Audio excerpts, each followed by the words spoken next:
welcome to the 12th Man Rising podcast, the Seahawks Show. Kevin Daggett and I, we've done the show for a few years. This is our second show for 2018, and this week we're breaking down the offensive units and talking a little bit about the first preseason game that happens on Thursday and what we kind of hope to expect from that.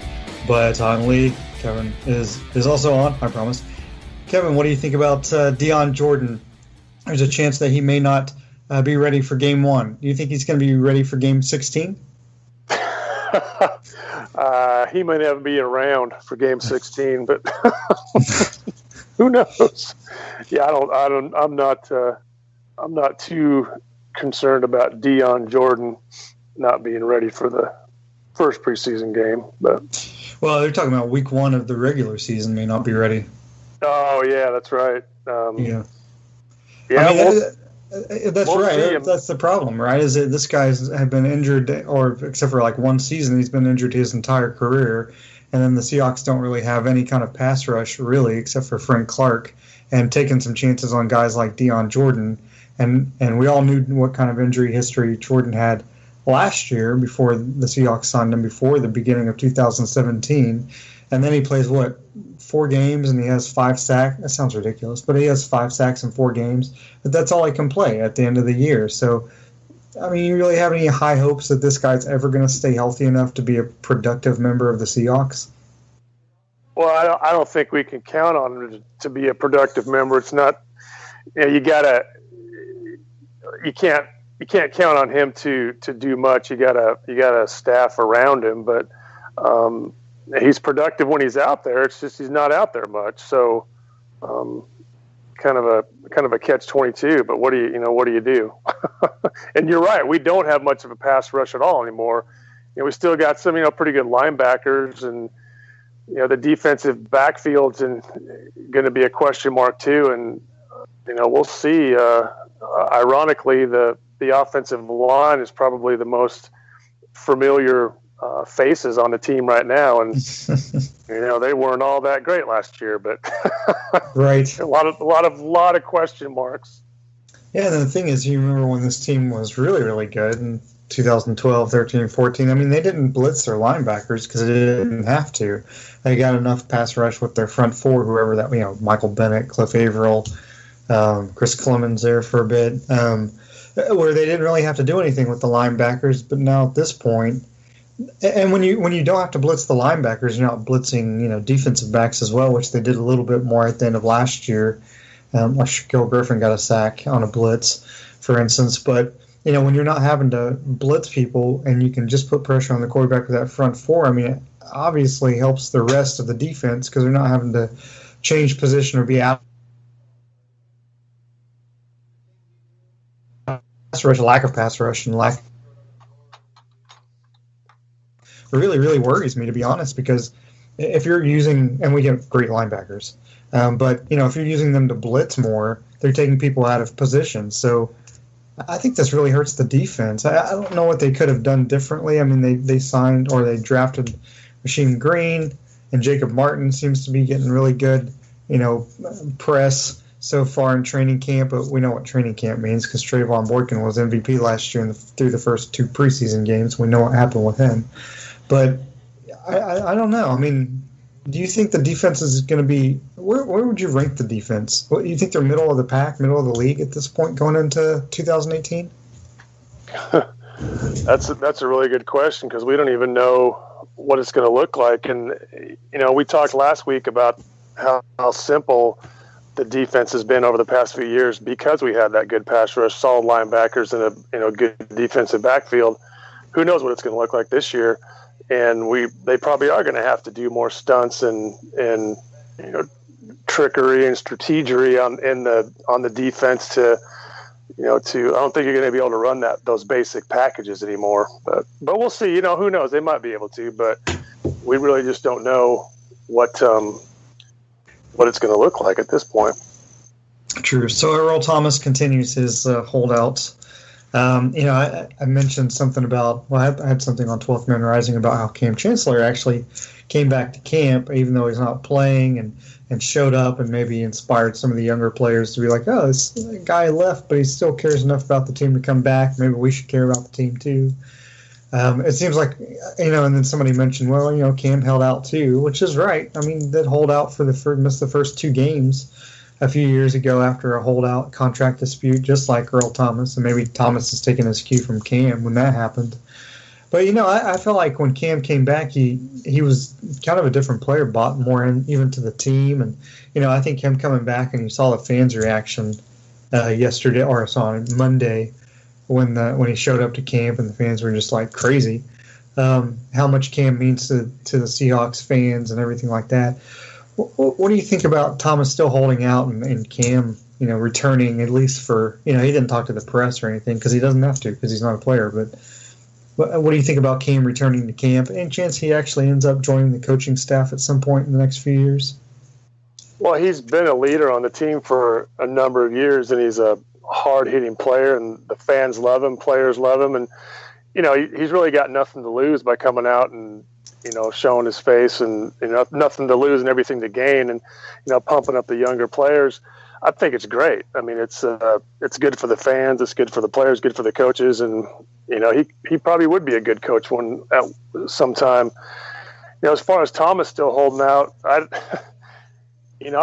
this whole professional athlete thing is in their contracts, which, I don't even know if they're really contracts. Nobody seems to hold up to them if they don't like them. It's, either way, they, the players seem to try to hold all the cards in these things. But, the Seahawks have a history of not giving into these things. And I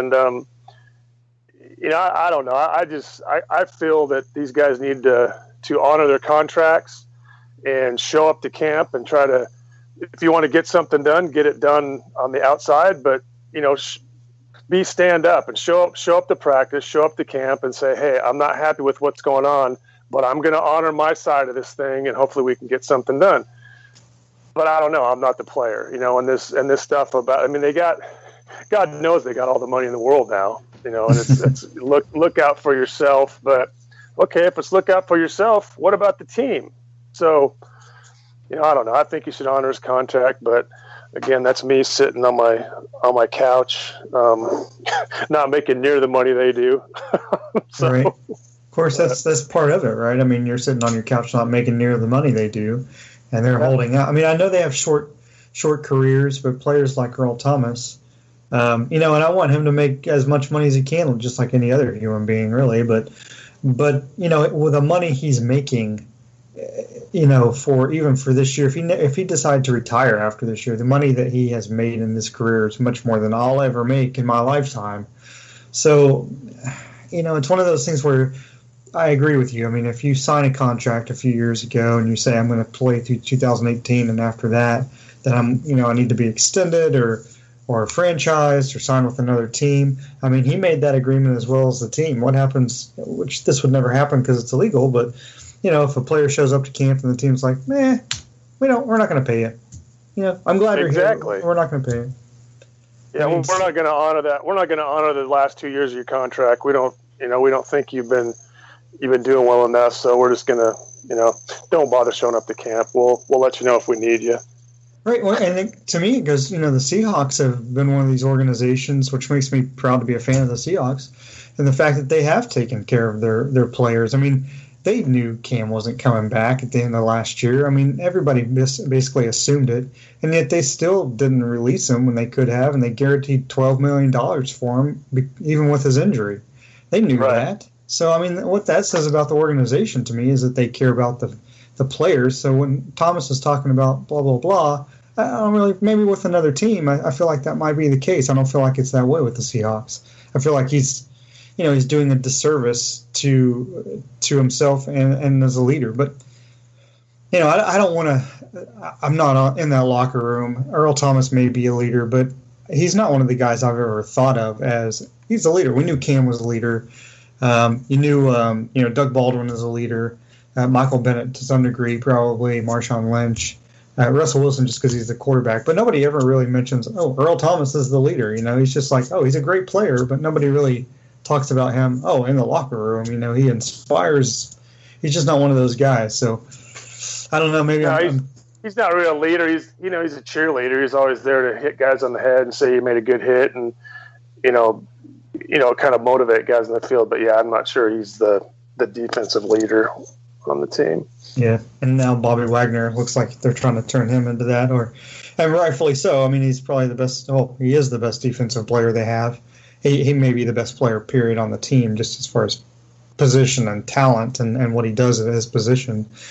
But being a leader, being vocal has not been his style, and maybe he's just been overshadowed by Bennett and Cam and things like that. And this is his year to kind of break out. It'll be interesting to see because it's definitely a linebacker's defense at this point with he and KJ Wright, and heck, maybe even Shaquem Griffin at this point. So let's break down the offensive units just a little bit heading into 2018. Some of these things we can assume. Obviously, there's a little bit of play in the receiver and the depth at offensive line, and maybe even the fifth running back if they have a fifth running back instead of a fullback. But starting with the obvious one, the quarterback, Russell Wilson, and then we hope that he continues to do the same thing he's done every year, which is play basically every down of every game, even injured. But Alex McKee and Austin Davis are battling it out for backup. We hope they never have to play, but sometimes I feel like I'm a fan of a team with borrowed money because Wilson hasn't gotten hurt, and we've been so lucky with that. Would you trust either of these guys at this point to come in and lead the team to any kind of if they played the entire year, would they go 5-11? Do you think they'd be worse than that or better than that? It would be highly, highly questionable, and the main reason is because of the way Russell Wilson is. I mean, he gets out of so many jams, and unfortunately, he has to get out of so many jams. Just like Austin Davis would. I'm just kidding. Yeah, exactly. So I don't know that those guys have quite the finesse or capabilities or skill set that Wilson has. So they might win a few games, maybe against the Cardinals, but. Or the Browns if we played the Browns, but I don't have much. But the thing is, you can't really. First of all, you're not going to get a quarterback who is going to be a starter or even a solid backup probably to come to Seattle because he's probably not going to play, and he knows that. And how much money are you going to spend on your quarterback? You're paying your quarterback a lot right now, and you're going to have to pay him a lot more. So, how much do you spend on a backup quarterback at this point? So, well, and there's still the elephant in the room as far as if Wilson got injured early in the year. I mean, would you take a look at Colin Kaepernick if he was, if he would come back to play similar style and not a bad quarterback? I mean, would you trust him more than you would Austin Davis or Alex McKee? As an athlete, I love Colin Kaepernick. I mean, he, all the off the field stuff aside, I think Colin Kaepernick is a great athlete. I don't know what his football sense is nowadays because he hasn't played for so long. I don't know if he's stayed in shape or anything like that. But I like Colin Kaepernick physically, and I like him as a quarterback in the NFL. I do. I mean, I was afraid of him when he was a 49er. And even what was Richard Sherman's comment about him? He goes, he looks like he's slow, but he's running fast. He's one of the fastest quarterbacks out there, and he's hard to catch. So. As far as a football player, if he can still play, I have no problem with Kaepernick as a football player on the field. Right, and in the way the rules have changed as far as quote unquote protest or whatever, he would be limited probably in what he could do anyway. So, running back, I think. There's a lot of ways to go with this. I think pro size makes the team, but I think he has to show he's healthy this year or he's gone. Chris Carson and Rashad Penny obviously make the team as one or two. Reverse it however you want to. And Mike Davis probably makes it number 4. J.D. McKissick has, he's the only running back to score a rushing touchdown last year. And I think he brings a lot of stuff especially on third down. But one of those guys might be gone if they end up, going with Trey Madden, for instance, at fullback, because they really want to use a fullback. Brian Schottenheimer's used a fullback in the past. So, if you had five tailbacks, if you want to call them that nowadays, five tailbacks and one fullback, and if you had four tailbacks and one fullback, which of the tailbacks currently you think in the rotation for Seattle would you let go? That's a good question. I like Mike Davis. I mean, he's been a pretty consistent player when he's played, and I know the running back. It's such a huge question mark because you have Carson, who we know can play if he's healthy, McKissick, who can play if he's healthy, Procise, he's a pretty good running back if he's healthy. So, and Penny, we don't know about him, but he's, he was good in college, so he's a big question mark. I mean, those are probably the four, but it's all a big question mark because can anybody stay healthy? Is Penny good? We've had over the past few years, we've had running backs who have come in and surprised us and played real well and, blown the doors off things like, oh, this guy's the second coming, bam, knee goes out, done for the year. So it's been discouraging from a running back situation, especially coming off of Marshawn Lynch, who was so solid and seemingly unbreakable. And, now you got a bunch of guys that I don't know what the deal is. They're kind of China dolls back there. It's, not that that's what they are because they're getting hit hard, but, and I don't know if it's if there's that big of a difference from college to pro that they hit that much harder in the pros than they do in college, or if they're just trying hard. And I don't know, but I'd probably go with those four. But again, that's just a huge question mark on what's going to happen at running back. Yeah, and then again, you hit on it. I mean, if they can stay healthy and if they get decent run blocking, it's funny because there's a stat inside the 10-yard line last year. The Seahawks attempted to run it 20 times. Have you heard this stat? On those 20 with rushes within the opposing team's 10-yard line. Guess how many yards the Seahawks gained on 20 rushes? 4 yards. -3. Oh, jeez. And they only ran it 20 times. That's right. And that's the thing that struck me, too. It was like, okay, -3, but it was like, they only ran it 20 times? That's crazy. I mean, that's a running position on the field. I mean, exactly. Well, maybe they just weren't in the 10. Maybe they weren't inside the 10 that often. I know, it was funny. And then the yards that they had within the 20, if you took out Russell Wilson, and it was crazy. It was, I'm trying to remember, it was like 100 and something. But if you took out Russell Wilson and Tyler Lockett, of all people, it ended up being like the running backs gained like 40 yards on 20-something carries. And it was like Tyler Lockett, that's even him factoring in says something. But, that says maybe even more about the blocking than the running backs. But I think this running back unit they have going into 2018, at least on paper, is a lot better, has a lot more potential clearly than 2017, even though they had Thomas Rawls, who's coming off injury, you're not sure, and Eddie Lacy, who was trying to gain weight the whole time, wasn't really sure. I just feel a lot better about this younger, seemingly faster unit, hopefully more versatility as well, so we'll see. A receiver, of course, you have Baldwin, you got Lockett, and then at number 3, it seems like it's a battle between Brandon Marshall going to make the team, Jerron Brown going to make the team, as far as who's going to be that number 3 guy. Who else is on there? You got David Moore, you got Amara Darboh. David Moore's done really well in camp, but again, it's camp, so who really knows? You feel confident with that receiving group they have going in to this season, and do you have any hopes that Brandon Marshall, or do you even care if he makes the team or not? I like Brandon Marshall. I mean, he's a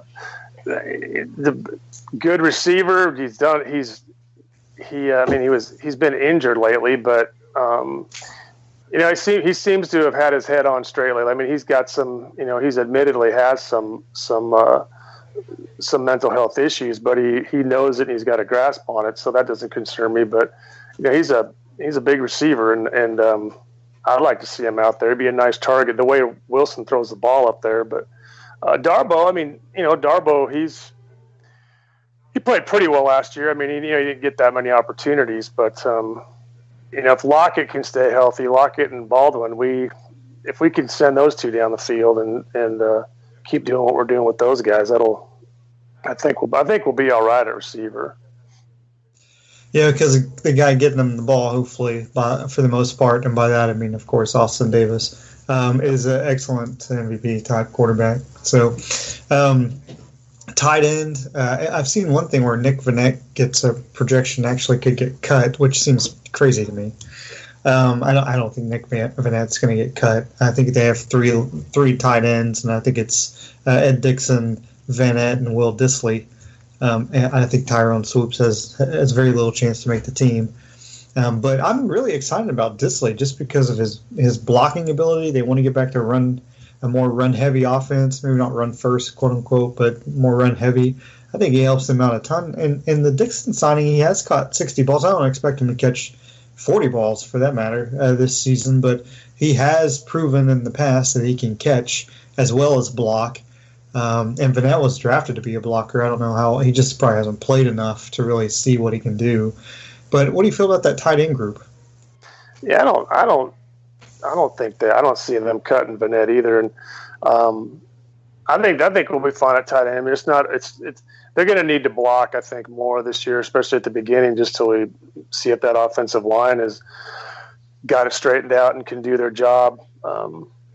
But I guess over the years, I guess we have relied on the tight end. Jimmy Graham, yeah, he did all right, but I think everybody was expecting a lot more than we got out of him, over the years. But yeah, I think they want to probably, like you're right, focus on a more run-oriented offense. So they need a good blocker in there. But I think the tight end, would be good at tight end.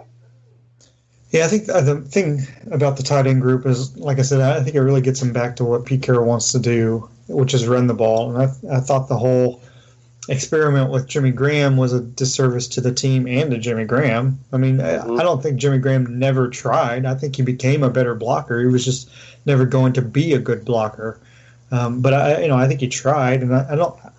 As a person, I like Jimmy Graham. He seems like a nice enough guy. It's just not a good fit, and it never was a good fit, and they needed to move on. So the offensive line, of course, gets all kinds of bad press. I personally think they will be better. I don't think they'll be top 10 unit, but I think they could be middle of the pack this year, especially with Dwayne Brown being there the entire season, Ethan Posick being NFL offseason stronger, Justin Britt maybe a little bit better. The guard J.R. Sweezy could easily start at guard. The big question mark to me is depth, of course, but then Jermaine Ifedi, who got pulled in that mock game they had, what was it, on Sunday, I guess, and he had 2 penalties in that and got pulled. And so, I kind of had high hopes that Mike Solari would bring Ifedi back, get him to where he could be. Obviously, as a first-round draft pick, had a ton of potential. I don't know if he'll ever be that good, but just at least getting him to kind of understand what's supposed to be happening on the offensive line, because I think Tom Cable just confused him.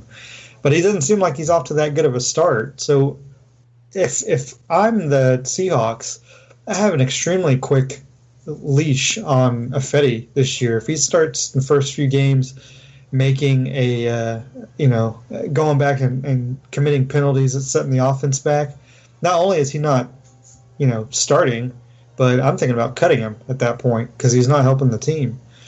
So you think the offensive line's going to be better this year, and if so, how much?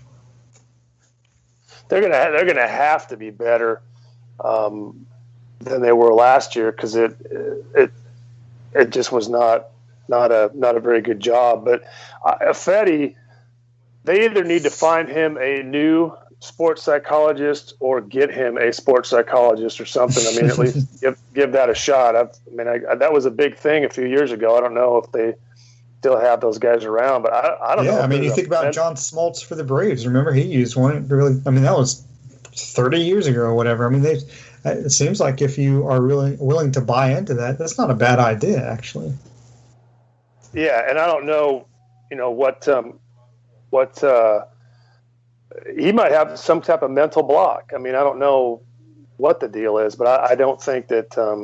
I think you're right. I think they had a short leash on him in the practice game, so I don't think they're going to take too many penalties from him, and that the refs are going to be watching him because he's got a history of that. It's like Bennett and his offside penalties. They know Bennett jumps and tries to jump the ball, and so they're watching him. So they're going to watch Fetty. Fluker, he'll probably get cut. But I mean, I think they're a little more. There's a little less question marks going into this year's offensive line than there were last year. A little more confidence in what we're doing. So I mean, like you said, Sweezy's coming back. Hopefully he can stay healthy. Dwayne Brown, and then Justin Britt at center, who did a good job. I mean, he's done a good job at center, and I think we finally found a position for him. So. Yeah, I agree. I think that's all the offense. So, just looking forward to tomorrow versus the Colts. We know that the starters, half of them probably won't play. The projected starters won't play. We know Baldwin's not going to play, for instance, and he doesn't need to, but he's being held out because of a knee issue. He may not play all the preseason, but again, I don't think that's a big deal as long as he and Russell have been playing together. But, Wilson may play a series or two or whatever. We're not going to see a whole lot of stuff. It's going to be a vanilla scheme. We're not going to see anything that's like, oh, this is what they're going to do in the regular season. But is there one or two players, and I'll mention mine, I'm looking forward to seeing Trey Flowers out there to see what he can do. I'm looking forward to seeing what Fetty can do, if he's out there for 3 series and doesn't commit a penalty, although maybe he should be out there longer just to get back into the swing of things. And I'm looking forward to the young guys, especially Shaquem Griffin. I'm looking forward to see what he does, and Will Dissly. Any players that, and I should say this, I'm super excited. This sounds ridiculous, but I'm super excited to see what they do with Michael Dixon. I want to see him punt, but I actually want to see if they actually do that drop kick, which is ridiculous. I'm just, it's preseason. Why not try it? But are there a few players you're looking forward to seeing? Yeah, I was going to mention Trey Flowers too, and really just I did. Yeah, I'm not. Preseason's kind of I don't like watching it too much, but I will watch it just to see some of these young players and see them fight for positions. And there's always every year there's always a couple standouts on each team that earn their spots in the preseason, and hopefully we can get some of those guys, like you said, Shaquem Griffin, and see what he can do, and some of these other defensive backs, because there's a lot of I think there's a lot of open positions in that defensive backfield, and guys are going to be fighting for those spots, so it'll be interesting to see. Yeah, so that's our show basically, which you can find on 12manrising.com, part of Fansided Network. You can also check out Coil Entertainment Network, which is COYL, which has several shows, including a movie show that's fantastic, I hear. But you can find the Seahawks Show on that as well. And it'll be interesting to see where we stand next week when we do this podcast, to see what's come out of that first preseason game. If anything, but I remember last year when we did, we're talking about Trayvon Boykin and just how phenomenal, and he's and then it's like no, but I appreciate Kevin as always being on. So I think we'll go back to how we did it the previous seasons and let Kevin have the last couple of words.